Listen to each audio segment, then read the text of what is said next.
Si lo que estamos anhelando es algo externo, son cambios externos, vamos a estar siempre frustrados en la vida. Yo creo que hoy día la verdad es que las opciones se multiplicaron y eso es bien problemático. Abre muchas opciones, es fascinante, pero si no hay un mundo interior sólido, puede ser muy angustiante. Hola, un cafecito, porfa. Estás escuchando Cafecito con el Seba. Una conversa sencilla para inspirarte a crecer, mirarte para adentro y hacer que la vida no sea tan gris. Yo soy el Seba, profe y comunicador. Me he dedicado gran parte de mi vida a compartir contenidos sobre cultura digital y desarrollo personal. Este café lo voy a compartir contigo, pero también con personas increíbles que harán mucho más sabrosa la conversación y por sobre todo el cafecito. ¿Qué tal? ¿Cómo estás? Bienvenido nuevamente a compartir un cafecito. En el episodio de hoy estoy con un muy buen amigo mío, un cura, un sacerdote, el padre Cristóbal Fons. Él es un sacerdote jesuita, es conocido, muy conocido, por su música. En ambientes católicos se le conoce mucho porque ha compuesto un montón de canciones que se usan en las misas y en las cosas pastorales. Pero por algo que no es tan conocido y que también hace harto, es acompañamiento espiritual. Como la mayoría de los sacerdotes jesuitas, ellos hacen ejercicios espirituales ignacianos y el padre Cristóbal es un muy buen acompañante espiritual. De hecho, yo he tenido la fortuna de que él me haya acompañado a mí en ejercicios espirituales. Y entonces en el episodio de hoy no vamos a hablar de música, sino que vamos a hablar de básicamente las vicisitudes de la vida y cómo sortear los momentos difíciles y también cómo sortear los momentos buenos, los tiempos de bonanza o de buena racha. Así que no quiero alargar más la intro y los invito a disfrutar esta conversación que tuve con el padre Cristóbal Fons. Padrecito, yo tengo un diagnóstico que probablemente todas las generaciones lo han repetido una y otra vez, y es que la gente está cansada. Obviamente cada generación siente que su periodo histórico es el más terrible, pero a mí me tocó vivir en este y a ti también. Y yo siento que la gente está como abatida. ¿Cómo sientes tú que ves a la gente? Además que tú recorres hartos lugares, harta gente se pone en contacto contigo. ¿Los ves igual de aporreados que como los veo yo? Hay gente abatida, efectivamente, y aporreada, pero yo creo que aporreada sobre todo por el estilo de vida que llevamos. No creo que más aporreada que en otras épocas por el hecho de existir, sino que por el modo como nos estamos tomando las cosas, queriendo siempre triunfar. ¿Ah? Y eso es agotador y eso nos agobia. Porque además la medición de ese triunfo es bastante externa, es como Mm, otros reconocen o no reconocen mm. ese triunfo. Entonces, eso es agobiante porque está fuera de nuestro control. Oye, y tú eres cura. Y entonces, claro, supongo que esta situación tú la abordas con todas las herramientas que tienes como profesional, pero también con las herramientas que tienes de curita. ¿Qué en la escala de prioridades o en la jerarquía de no sé qué cosa, de abordaje de los problemas de la vida, qué tan relevante crees tú que es lo espiritual? ¿O podemos prescindir de lo espiritual? Voy a hacer una intro chiquitita para que me respondas. Conozco un montón de gente que no cree en nada y aún así le va bien y sacan adelante sus dramas humanos sin rezarle a nada. Pero ¿tú cómo lo ves? ¿Lo ves como algo relevante o podríamos prescindir de eso? O sea, yo lo veo como algo imprescindible. Pero yo no creo en Dios porque me haga bien hacerlo, porque me ubique en la situación del wellness.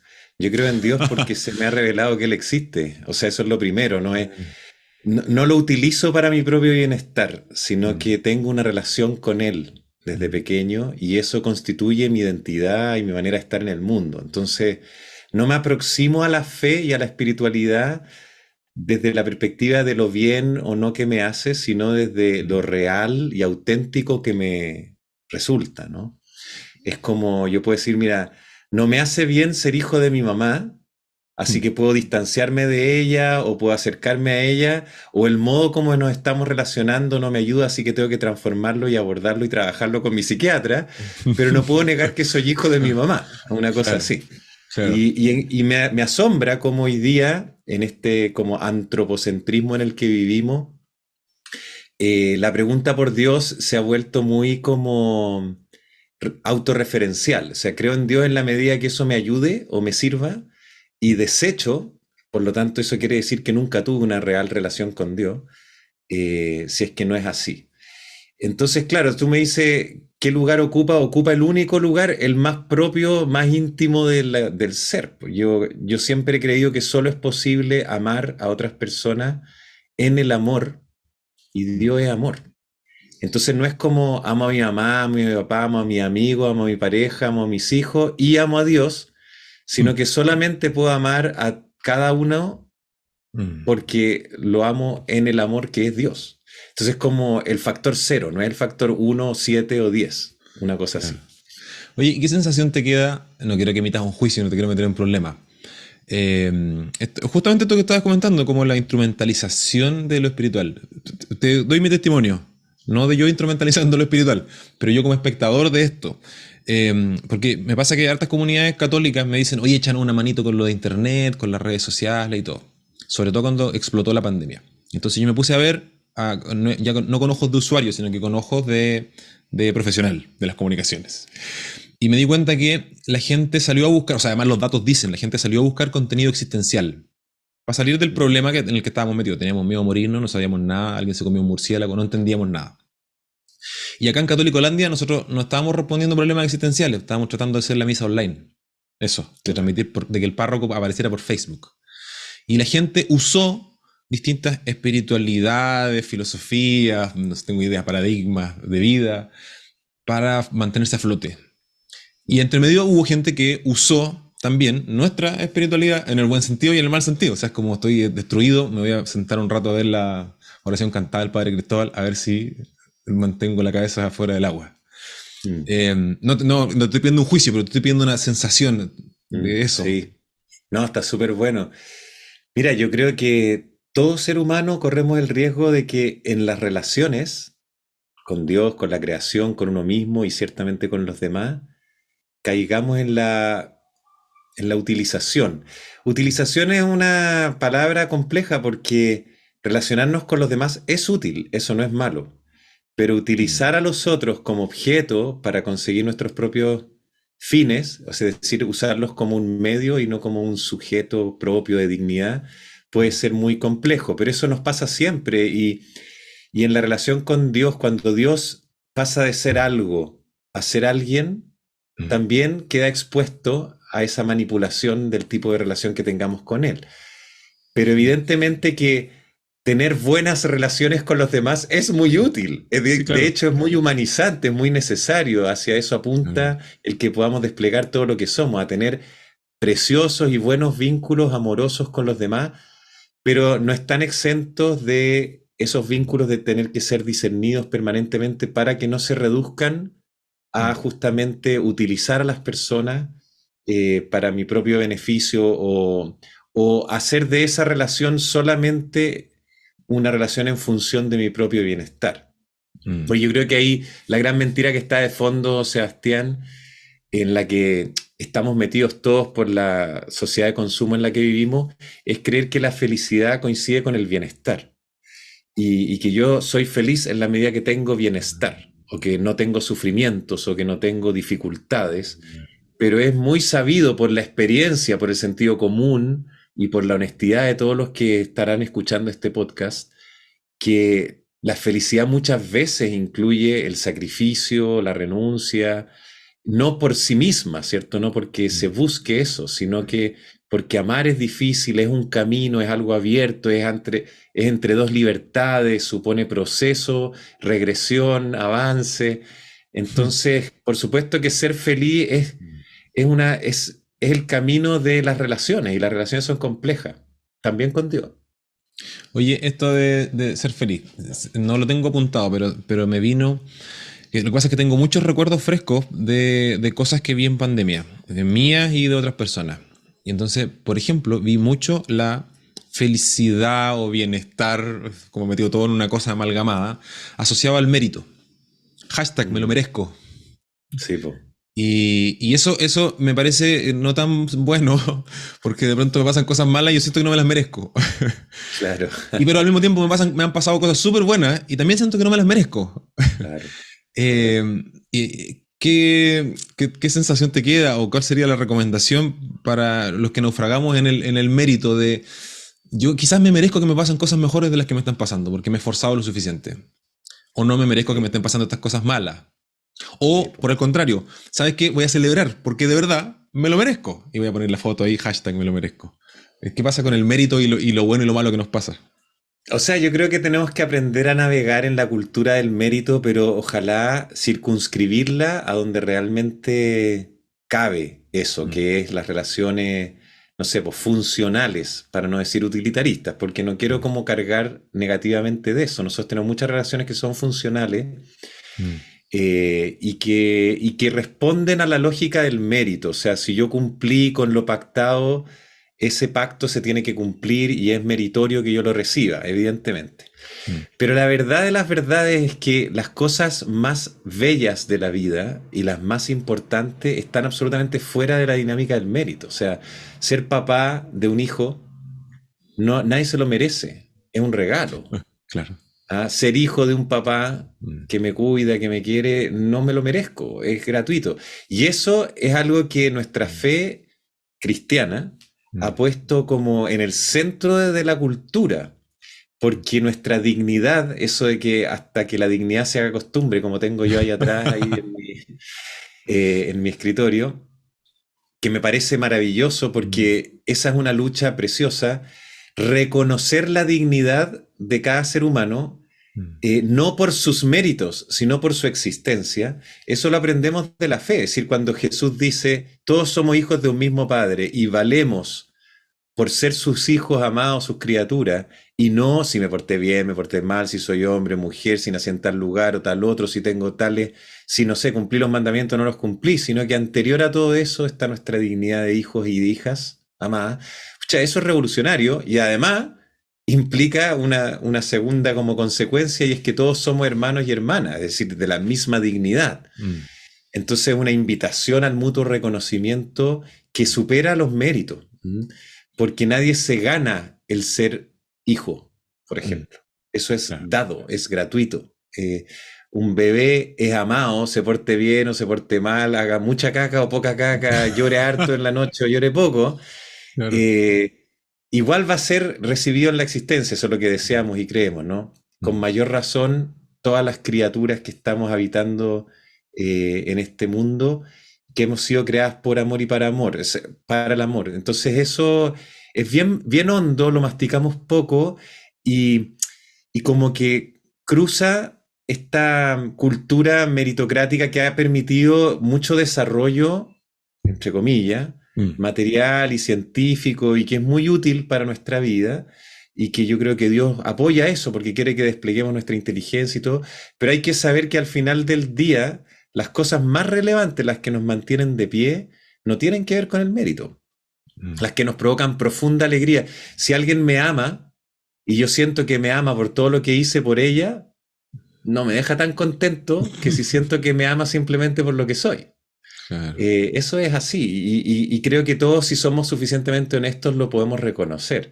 La parábola, por ejemplo, del padre amoroso que tenía dos hijos, los dos se manejaban por la dinámica del mérito. Uno cuando volvió dijo, ya no merezco llamarme hijo tuyo porque me porté mal. Claro. Y el otro decía, yo merezco una fiesta como la que le estás dando a él porque siempre estaba a tu lado. Claro. Y el padre les dice, oye, no han cachado nada, si los dos son mis hijos. Claro. Entonces va un poquitito por ahí la propuesta tan dignificadora en el sentido de reconocimiento de la dignidad ya otorgada y que ya aportamos por el mero hecho de ser seres humanos.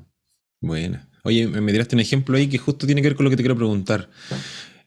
No quiero que me hables del karma, pero para que se entienda la lógica de hago cosas buenas para que me pasen cosas buenas y si me pasan cosas malas, chanfle, es porque hice cosas malas. Y me pasa con frecuencia y parece que me junto con gente, o sea, atraigo gente o yo soy atraído por gente que es de la misma onda, de soy el hijo 2, ¿no? El que se quedó en casa. A ratos no. Y entonces veo que mi padre le hace fiesta a todo el mundo y yo digo, ¿por qué no me está pasando esto bueno cuando le pongo tantas ganas? Y en general experimento frustración. Es como le puse muchas ganas, me esforcé, hice las tareas, estoy tratando de ser una persona decente, me junto con gente decente y aún así no se me está dando. ¿Qué se hace con ese sentimiento tan de mierda, iba a decir, Bueno, pero bueno, lo primero se acoge porque es un sentimiento y las emociones son nomás. No hay que ponerles un juicio primeramente. Pero está muy buena la pregunta de cómo gestiono yo eso, ¿no? Porque vivir como frustrado por lo que no fue es bastante triste.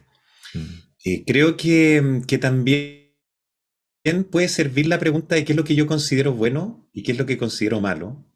Porque a veces una misma realidad que desde una cierta perspectiva puede ser muy terrible, desde otra perspectiva puede ser muy estimulante. O sea, mucha de la gente que tú estás describiendo y si más encima tú te incluyes dentro de ese grupo, es gente que justamente por los desafíos que le ha planteado la vida, Mm. han tenido que cultivar una resiliencia muy fuerte y una capacidad de reinventarse y una creatividad muy honda para desplegar potencialidades de sí mismo que muchas otras personas no despliegan, porque tienen la vida, entre comillas, resuelta, ¿verdad? Como que pareciera que no hay tantas vallas que hay que ir pasando y por lo mismo no se despliegan, no desarrollan su creatividad, no buscan por aquí y por allá, hasta que les llega un vacío a veces muy profundo Mm. en que se desconocen a sí mismos porque todo ha estado dado. ¿Mm? Un poco hoy día pasa con las generaciones más jóvenes que los padres se han esforzado tanto por resolverles los problemas antes de que ellos se den cuenta que los tienen, que no Claro. han, no han experimentado lo que significa buscar soluciones en la vida y enfrentar la frustración desde una manera positiva. O sea, como que hoy día frustrarse es darse por derrotado y eso me parece que no es humano. Frustrarse es una oportunidad para reinventarse, para buscar nuevas alternativas, para repensar también los objetivos. Bueno, tú trabajas mucho con eso y creo que tienes mucho más herramientas que yo, pero desde la perspectiva como más de la fe y del acompañamiento, yo podría decir eso. Hay que acoger los momentos de desolación como uno acoge los de consolación y saber que los dos son parte de la vida y que en su conjunto hacen una vida bella, ¿no? Una vida no monótona, una vida no resuelta, una vida que está siempre abierta y que por lo mismo me mantiene activamente buscando o en perspectiva de peregrino o de peregrina. Y eso es muy bello, porque eso al final es lo más humano. Mm. Lo otro es un poquitito más artificial, si en el fondo del corazón nadie está realmente resuelto, nadie no tiene dudas, nadie Mm. no tiene como desafíos. Sí. Hay algunos que nos conectamos más fácilmente con ellos que otros, pero la Claro. verdad es que es algo bien común a todos los seres humanos. En todo caso, el misterio del mal, llevamos miles de años y no lo hemos podido resolver, Mm. más bien hay que entrar en él humildemente, abrazar lo que podemos abrazar y luchar contra el mal que reconocemos como fruto de la injusticia. Mm. Mencionaste lo de la consolación y la desolación. Te quiero preguntar de eso, pero antes quiero se me vino esto de la... No sé si escuchaste el concepto de farsa cósmica en algún momento, de Shakespeare. Como que somos actores en una obra de teatro. Básicamente interpretamos un rol que nos fue preasignado. Entonces yo nací en el campo, adivinen dónde me voy a morir. Y vencer eso está difícil. Estoy pensando, o sea, se me vino ese pensamiento asociado a lo que hemos vivido como sociedad, que la sensación de estoy adentro de un sistema que por muchas ganas que le ponga, más bien tengo que vivir con amor y abrazar lo que me está pasando. Como de injusticia o como de en realidad es una buena intención social el que nos vaya bien a todos, pero en realidad las cartas medio que están tiradas. No quiero decir que creo en el destino, para nada. Así como que me tiro las cartas y sé lo que va a pasar con mi vida. Pero hay harta gente que experimenta eso, que es como, da lo mismo las ganas que le ponga, voy a seguir viviendo aquí y me voy a casar con una persona de acá y mis hijos van a estudiar en esta escuela y yo aspiro a una cosa que tiene un techo aquí. O sea, yo estoy parado probablemente ya en el entretecho. Apenas Sí, partí la carrera ya estoy en el tope. ¿Qué sensación te queda eso? A mí me pasa con frecuencia, eso, de que yo sí. digo, ya estoy en el techo, ya no hay más arriba. Mira, yo creo que es bien tramposa esa manera de pensar porque, por otro lado, si lo miramos desde otra perspectiva, hoy día las posibilidades son infinitamente mayores que las que tuvieron nuestros abuelos. O sea, si tú lo que acabas de describir hace 100 años atrás, Claro. desde la perspectiva contemporánea era casi dramático. Nací en este lugar, ni siquiera supe que existían otros. Mm. Este era el oficio de mi abuelo, de mi padre, iba a ser el mío y el de mis hijos. O Claro. voy a entrar a esta empresa y hasta ahí a morir. Es decir, si lo que estamos anhelando es algo externo, son cambios externos, vamos a estar siempre frustrados en la vida. Yo creo que hoy día la verdad es que las opciones se multiplicaron y eso es bien problemático. Abre muchas opciones, es fascinante, pero si no hay un mundo interior sólido, puede ser muy angustiante. Claro. Entonces, al revés, yo creo que más que hablar de destinos o de vidas prehechas, hoy día lo que tenemos que ayudarnos unos a otros, es encontrar la propia identidad que me permita navegar en la cotidianidad y valorarla y agradecerla y abrazarla, o en la innovación. Es decir, es tan bello el permanecer como el cambiar. Y de hecho, para permanecer, sobre todo en las relaciones, en los vínculos, para permanecer en el amor, como nos invita Jesús, hay que ser muy creativo, porque si uno no está permanentemente en movimiento, eso se estanca, se pudre y se muere. Pero eso no implica necesariamente la Mm, permanente novedad. sí. Es decir, esa es como la trampa, creer que la vida feliz es la que está explorando siempre lo que no conoce, Ujú. cuando en realidad lo que podemos a lo mejor hacer es profundizar lo que creemos que conocemos, ¿ah? Y abrirnos como a una mirada nueva de lo que ya tenemos y vivirlo agradecidos, agradecidas. Eso probablemente va a provocar mucha más felicidad y va a ser mucho más barato, porque efectivamente hoy Sí. día la sociedad de consumo lo que quiere es que estemos permanentemente anhelando lo que no tenemos para que lo consumamos. Pero es obvio, basta mirar la sabiduría de nuestros pueblos indígenas, el buen vivir, el comer bien, que la gente Mm, para ser más necesita tener menos, de hecho. Es claro. decir, vivir más feliz no es seguir acumulando cosas o experiencias o novedades, sino aprender a profundizar agradecidamente en lo que soy, lo que tengo.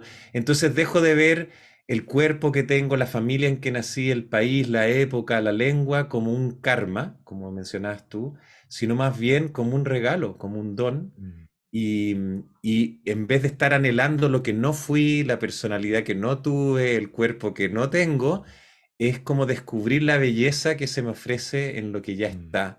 Pero eso supone mucha creatividad, una capacidad de profundidad distinta a la que nos ofrece las relaciones mundanas, porque son pasajeras, que son acumulativas, que son depredadoras en el fondo, que es mm. lo que tiene destruido el planeta y a nosotros mismos. Oye, te fuiste en el duro análisis, pero me gustó mucho. Mencionaste algo ahí y te pusiste ignaciano para tus cosas. Eh, porque, claro, las generaciones anteriores en realidad lo que no tenían que hacer, o sea, sí, pero no, era discernir tanto. Porque estaban estas cosas que eran más limitantes. Eh, Suelta alguna recomendación para discernir entre lo Ya. bueno y lo mejor. Te quiero poner en este contexto. Claro, yo antes no tenía que. Yo hubiese nacido en 1920 y era zapatero. Si mi papá era zapatero, mi discernimiento vocacional asociado a la ocupación se acabó apenas nací. En cambio, hoy día, un chiquillo con 18 años o un profesional que dice quiero estudiar un posgrado porque me quiero especializar, tiene cientos de opciones. Y discernir entre lo bueno y lo mejor está dificilísimo. Mm, ¿Dónde le hago? sí. Además de con lo que me alcanza la billetera. Sí, mira, no sé si discernir hoy es más difícil que antes, porque ese zapatero tenía que discernir qué tipo de zapato iba a hacer, cómo iba a tratar a la persona que le viniera a pedir los zapatos, no sé, po, a qué hora se iba a levantar en la mañana, cómo quería tratar a su esposa, muchas cosas. O sea, yo creo que la cantidad de opciones no hace más difícil el discernimiento si es que uno tiene claro el fin, el propósito. En la espiritualidad ignaciana le llamamos el principio y fundamento. Es decir, si yo como que soy capaz de masticar internamente que he sido creado por amor y para amar, y voy buscando lo que más me conduzca a ese fin, a esa finalidad. Entonces el discernimiento, para empezar, ya no es entre cosas buenas y malas, sino como tú bien acabas de decir, entre cosas buenas que yo veo que no atentan contra mi vida y la de los demás, sino que son un aporte cual yo considero que me aporta más o que puede ser la mejor. Mm. Y ese plus de lo mejor lo va marcando también la vida. No existe una fórmula matemática, pero yo creo que existen mejores preguntas para el discernimiento que otras. Por ejemplo, si yo planteo mi pregunta vocacional, por ejemplo, de ocupación que mencionabas tú, como ¿cuál es la profesión que me va a hacer feliz? Estoy frito. Porque si no le achunto primero, o si no la logro porque no quedé en la universidad o porque me eché unos ramos, me quedé sin vocación. Es muy grave, ¿no?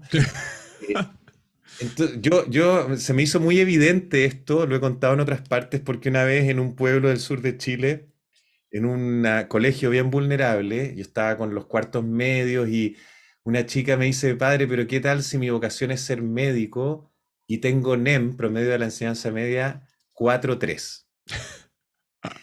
Entonces, bueno, yo le dije, Claro. mira, no tienes vocación de médico. La orientadora del colegio me quería fusilar, ¿no? Obvio. Yo le dije, no te estoy diciendo que no estudies medicina. Ojo. Puedes dar la prueba muchas veces, puedes esforzarte, puedes intentarlo, pero si tú planteas así las cosas, te pones entre la espada y la pared de una manera muy dramática y a mi modo de ver equivocada. ¿Por qué no te preguntas vocacionalmente mejor si mi vocación es, por ejemplo, sanar el sufrimiento o aliviar las heridas o alivianar el dolor? Lo puedo hacer como médico, pero lo puedo hacer también como enfermera o como mamá o como vecina o como cajera del supermercado. Se me abren muchas posibilidades y la ocupación pasa a ser un medio y no un fin en sí mismo, ¿no? Pues yo creo que buena parte de las frustraciones de las que hablabas antes tienen que ver con eso, porque ponemos como el lograr un estatus o un cierto conocimiento o una cierta profesionalización como lo que me va a hacer feliz. Y eso no va a ocurrir, lo siento. Sí, No funciona así la vida, ¿ah? No claro. es lo que yo haga lo que me va a hacer feliz, sino cómo yo soy en lo que hago. Y Claro. eso, entonces la pregunta, por ejemplo, en ese caso podría ser, ¿qué tipo de persona me siento llamado, llamada a ser Mm, para poder ser feliz? Apunta más a las actitudes que a las acciones.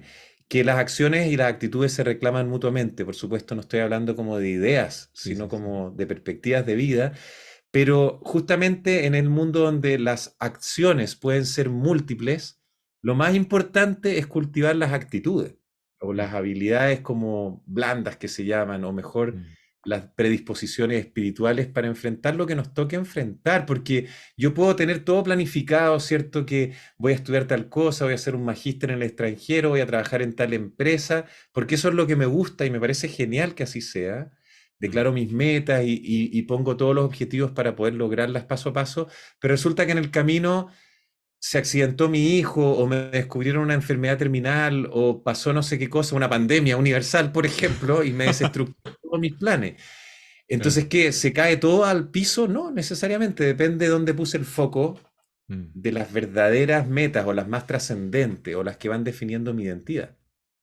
buenísimo. No sé si hace sentido como lo estoy enfrentando. Completamente, de hecho, quiero tomar nota de esto. Voy a volver atrás en la grabación porque hay cosas que son fantásticas que dijiste que no estoy seguro si sabes lo que dijiste. Espero que sí, porque Más creo o que menos, sí, no, es está bastante buenísimo. intuitivo y sobre todo experiencial. ¿Eh? Sí, está muy bonito. Ya, padre, quiero retomar lo de la consolación y la desolación porque lo dijiste y pasaste por encima como si todo el mundo supiera qué es lo que es. ¿Qué Bueno, es pues la consolación y la desolación? bueno, hay varias maneras de aproximarse, pero yo la estoy usando desde el lenguaje espiritual particularmente en la espiritualidad ignaciana, son estados espirituales que agrupan un montón de mociones espirituales, de movimientos interiores.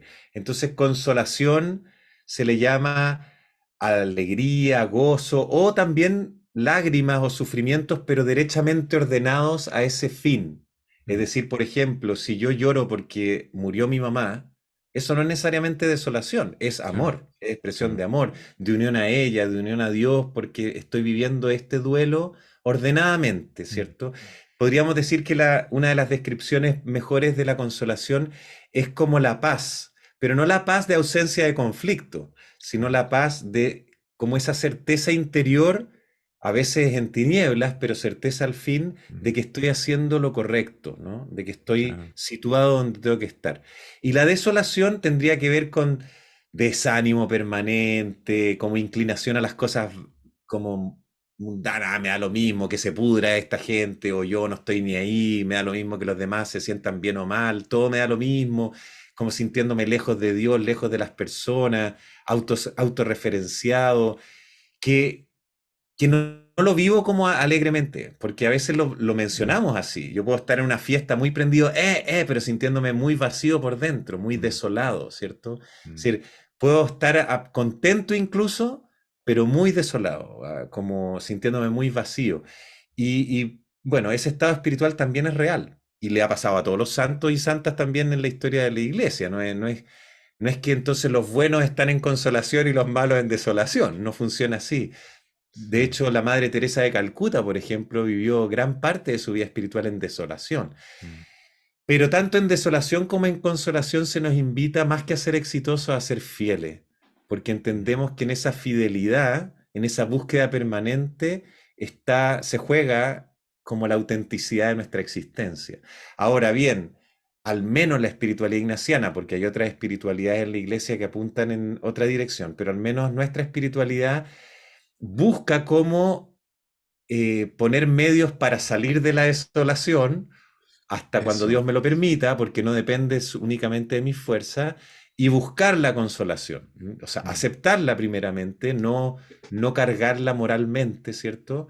Pero Mm. tampoco instalarse en la desolación, como, ah, ya, bueno, mi vida está destinada a valer nada, y frustrarme y a ser una víctima permanentemente, sino Claro. a salir adelante, a buscar los caminos, a buscar las ayudas en personas, Mm. en propósitos, en fin.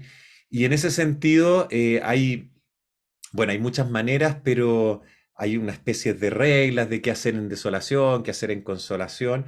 Tú mencionabas al inicio y que hay personas que se han sentido consoladas y ahora están asustadas de perderlo, ¿no? Que en cualquier Sí. minuto llega la hecatombe y voy a perder todo lo que he ganado.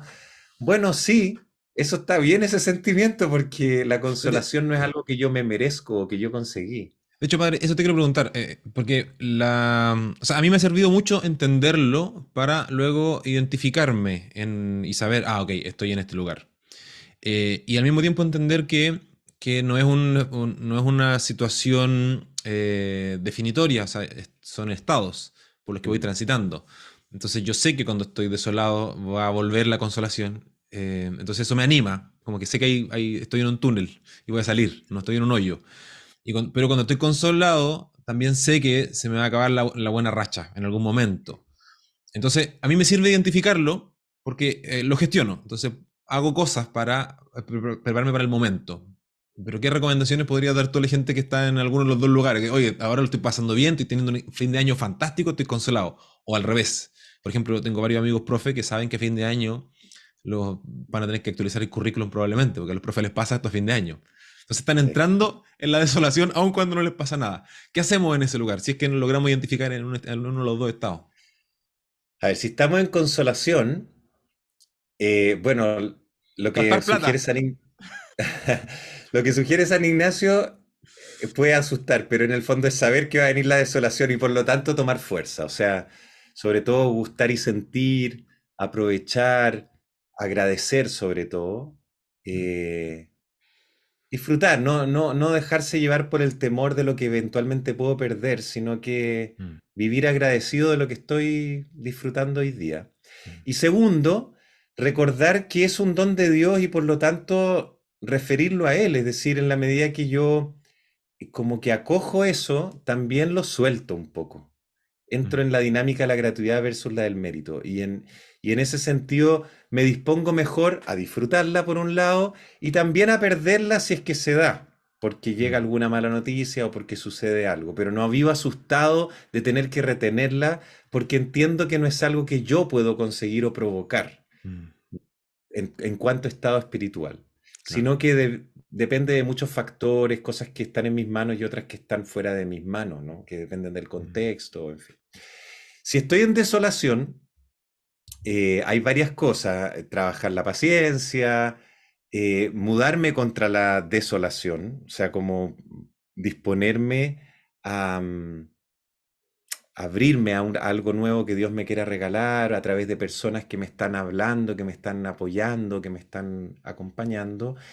También ayuda mucho em, como no cambiar los propósitos que yo tenía cuando estaba consolado. Si yo cuando estaba tranquilo, en paz, había decidido, por ejemplo, iniciar un proyecto y me asusto porque ahora como que me tiene aburrido y estoy como desganado y dije, ah, nada, vale la pena.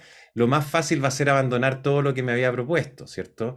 Y mm, tirar todo por la borda. Pero así como en consolación nos suele aconsejar el buen espíritu, cuando estamos en desolación estamos mucho más expuestos como al mal espíritu diciéndonos, viste, ¿para qué te esforzáis tanto si nada resulta? O ¿para qué inviertes tanto en estas cosas que son tus locuras si claro. es evidente que no vas a conseguir nada en la vida? Así que mejor olvídate de todo lo que te inspiraba porque en realidad nada vale la pena. En fin, ese tipo de discursos obviamente que no están derechamente ordenados, pues son mentirosos, están como haciendo resonancia en una frustración que estoy viviendo en ese tiempo de desolación. Entonces hay que discernir muy bien cuáles son las voces que tengo en mi interior para no apresurarme a cambiar propósitos que me había hecho en estados de paz, sino que poder como sopesarlos. Ayuda mucho ir confrontando esto con alguien. Y otra cosa que ayuda harto en tiempos más desolados o más tristes es como examinar por qué estoy en este estado. ¿Ah? Mm. ¿Qué es lo que me llevó a esta situación? A lo mejor fue algo que alguien me dijo, a lo mejor fue un miedo que se apoderó de mí, a lo mejor fue algo objetivo que me sucedió. Eh, pero primero como conocer, escudriñar, examinar y confrontarlo con alguien que esté fuera de mí para que no me vuelva yo como solipsistamente como hundiéndome en el hoyo, ¿no? Sino que alguien también pueda mirar con cierta objetividad. Pero, pero eso, examinar cómo caí en esta desolación. A veces hay cosas súper puntuales que cuando uno las descubre dice, wow, qué heavy cómo me fui engañando o dejando llevar por esta persona que me mandaba esos WhatsApp tóxicos y al final terminé creyéndole y embarcándome en Claro. eso y mira dónde estoy ahora.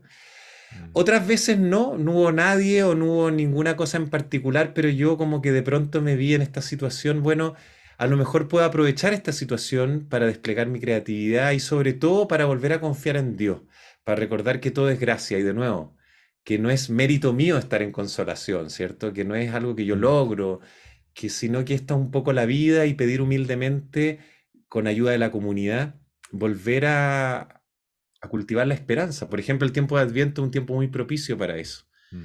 Es decir, vivimos en un mundo roto, en un mundo herido, donde la evidencia nos dice que el reino de Dios parece que no está en ningún lugar. Pero en ese mundo herido y en ese mundo roto, podemos pedir la gracia de cultivar la esperanza para reconocer cómo hay señales del reino y hay amor, y hay personas que están trabajando, y hay gestos caritativos, y hay personas que luchan por lo justo, y hay personas que prefieren decir la verdad a una mentira, aunque eso les haga ganar menos dinero o les Mm. haga tener menos seguidores en Instagram o en redes sociales, en fin. Mm. Como como también pedir ese don, aún en medio de la desolación, podríamos decir, o las crisis. Hoy día estamos atravesando profundas crisis, ya a lo mejor saliendo de la principal que era la sanitaria, pero que evidenció otras, como la crisis del cambio climático, la crisis de la contaminación, la crisis de la Claro. biodiversidad, que todas tienen una resonancia humana, o sea, como la toxicidad de nuestras relaciones también ha ido generando Claro, la destrucción de la capa del ozono humano, digamos. O sea, como claro. también uno entra a Twitter y sale, pero rajuñado, Sí. ¿cierto? O la falta de la aceptación de la biodiversidad, de la diversidad en general, Mm. nos ha hecho como la globalización decir, este es el estándar de la vida feliz, hay que usar esta ropa, hay que escuchar esta música, hay que tener estos, no sé, pues, seguidores. Mm. O como la contaminación también, sobre todo en el plástico, en el caso medioambiental, pero del petróleo, en fin, también en nosotros ha ido contaminando nuestro entorno, nuestros vínculos, nuestras familias, nuestras relaciones. O sea, todo está interconectado y aún en medio de esa crisis hay tanto amor, hay tanta vida y sigue habiendo gente que se enamora y siguen habiendo mamás y papás que se la juegan por los cabros y siguen habiendo comunidades que piensan en el bien común y que se organizan para tratar de solucionar a alguien que está enfermo y no tiene la plata para los medicamentos y que se juntan a rezar por las personas que están sufriendo y en fin, o sea, hay vida por todas partes. Cuando uno está desolado no la ve tan claramente, pero Mm. ayudado por otros y otras podemos ir haciendo contra a esa desolación. Buenísimo. Curita, una última pregunta, porque mencionaste lo del acompañamiento y pasaste por ahí como, de nuevo, como lo mencionaste, ¿no? Eh, yo soy fan del acompañamiento espiritual, profesional, social, amigos, familia, hablarlo con gente. Pero eso también me ha hecho que a veces me he sentado a escuchar gente que después digo, ¿por qué estoy escuchando a esta persona? ¿Y por qué atendí su, no sé si su consejo necesariamente, porque no soy muy bueno para que me dirijan, para que me digan Mm, esto es lo que tienes que hacer, pero sí soy bueno para usar de espejo a la gente, me gusta mucho. A la sí. gente a la que le pago Ahora, para que haga eso y a la gente que con buena voluntad me escucha y me dice cuestiones. Pero, perdona, pero me pasa que a veces no logro discernir tan bien qué palabras escuchar. Y a veces mm, escucho gente que no tengo que escuchar. Y me doy cuenta cuando ya hice, mm, cuando sí, ya se convirtió en acción. ¿Cómo sí, po, enfrentamos ese eso? es un Último. riesgo. A ver, es un riesgo. Primero, lo primero que hay que decir, yo creo que tú lo esbozaste, yo no creo tanto en la dirección espiritual, aunque a veces usa ese lenguaje, Mm. sino en el acompañamiento, porque efectivamente el camino y en eso el Señor Jesús nos ha dado una prueba súper profunda con su encarnación de como la apuesta que hace Dios por la persona. O sea, cada uno de nosotros tiene esa capacidad de ir en búsqueda de la verdad, de lo bello, de lo bueno. Entonces, ayudado y acompañado por otras y otros, pero en el fondo no suprimido por esas otras personas. Uno de los riesgos que corren todas las instituciones, también la iglesia, todas las comunidades, es querer señalar el camino es este. Ah, sigue esta receta y vas a llegar Claro, a tal resultado. Ni siquiera en la cocina funciona tan así. claro. Eh, entonces es súper importante que uno sea uno en el proceso Mm, y como escuchar el corazón cuando algo me es disonante, cuando algo me parece abusivo, me parece que hiere mi tradición, mis valores, bueno, poner atención a eso. Otras veces puede desafiarlos y hacerlos crecer. Es importante, hoy día se ha desarrollado toda una reflexión sobre la descolonización, que me parece súper importante, que justamente apunta a esto mismo, es decir, que no seamos colonizados por una manera de entender las cosas, sino que podamos ir haciendo camino. Ahora, ese camino que es personal, yo creo que es más humano cuando es no individual, mm, sino que comunitario. Lo comunitario no atenta contra lo personal, pero sí le hace la contra a lo individualista. mm, Porque en la búsqueda individualista podemos perdernos mucho y podemos pasar como por grandes oleadas mm, de búsquedas como a tontas y a locas, sin horizontes, sin como referentes. Yo creo que la búsqueda personal sí necesita referentes. Y los mejores referentes son las comunidades de amor. ¿Ah? Entonces, la familia, los amigos, la comunidad cristiana, en el caso de que uno participe de una iglesia o de un grupo. Es decir, ir como encontrando esas comunidades de amor donde me siento respetado, respetada, llamado por mi nombre, en ese mm. sentido, y buscar ahí los referentes que me permiten decir, mira, por aquí me parece humanizante, por aquí me hace sentido, por aquí esta palabra o este ejemplo me ayuda en mi búsqueda. Ese es un acompañamiento como grupal al que todos podemos acceder. Mm, Después está el acompañamiento como icónico o de los grandes testigos, que a veces son los santos y santas, pero a veces, no sé, pues, un gran empresario o un gran comunicador o personas que en internet, no sé, me inspiran. Bueno, hay que esos testimonios, pero tampoco hay que ser borregos para seguirlos como con los ojos cerrados, sino que hay que ser bien crítico, yo creo. Para mí siempre como el criterio de discernimiento es Jesús. Para mí, porque por supuesto por la fe que yo profeso desde chiquitito, encuentro en Jesús el proyecto de humanización que a mí mm, me despliega y me hace ser más yo mismo. En ningún caso he sentido que Jesús como que me marca un camino estrecho, sino que me amplía los horizontes y mm, me saca de mi estrechez. Y por último existe el acompañamiento individual, ya sea como terapéutico, ya sea psicológico, ya sea espiritual, ya sea amistoso, pero que se basa en esta conversación fraterna en que yo abro mi conciencia o mi corazón a otra persona en la cual confío mm. y escucho, no acríticamente, no de una manera ciega tampoco, pero le escucho abriéndome también a ser desafiado, porque si solamente acojo lo que me gustaría escuchar o lo que yo espero que me digan, no crezco, si para eso no necesito otra persona. O sea, también Claro. hay que abrirse como a un eco que me ayude a salir de mis cegueras. ¿M? Mm, Y en ese sentido, el acompañamiento individual o particular, cuando es posible, es muy aprovechable. No siempre es posible, a veces porque no se encuentra con quién hacerlo, a veces porque no tengo dinero para pagarlo, si es que es algo profesional. No es exclusivo, yo no creo que no se pueda ser feliz sin ese acompañamiento, porque hay otros modos en el cual Dios nos está acompañando, a través de un amigo, de la familia, de otras maneras. Pero sí es una tremenda ayuda en tiempos en mm, que navegamos entre muchas ofertas de sentido. O sea, uno prende el celular y se va a encontrar con mil propuestas y caminos de felicidad y a veces uno se puede perder en eso. Entonces ayuda mucho tener con quién ir confrontando y discerniendo. buenísimo. No sé si Juli, responde un poco a tu pregunta, pero voy a tomar nota de todo lo que dijiste. sea, la mayoría de las cosas yo ya las he conversado con gente, contigo, pero me refresca hartas ideas que tenía en el corazón, que me había Buenísimo. olvidado que sabía. Cosas que sabía que me había olvidado que sabía. Genial, Oye, genial. Padrecito, lo último, ¿dónde te encuentra la gente? ¿En qué estás ahora? ¿A qué quieres invitar a la gente que vaya a darse una vuelta? Yo dejo los links después en la descripción. Bueno, yo me dedico fundamentalmente a acompañar a los jesuitas chilenos que están en alguna etapa de formación. Ese es mi trabajo principal, al que dedico mi mayor energía y cariño, pero también acompaño a otras personas y sobre todo estoy tratando de aportar desde mi propia vida espiritual por medio de canciones a la vida espiritual de otra gente. Esas canciones están súper disponibles en muchos canales, en el canal de YouTube, por ejemplo, con mi nombre Cristóbal Fones SJ. Es fácil de encontrar. También hay una página de Instagram, un perfil de Instagram, una página de Facebook. En fin, está en Spotify. La música es muy asequible.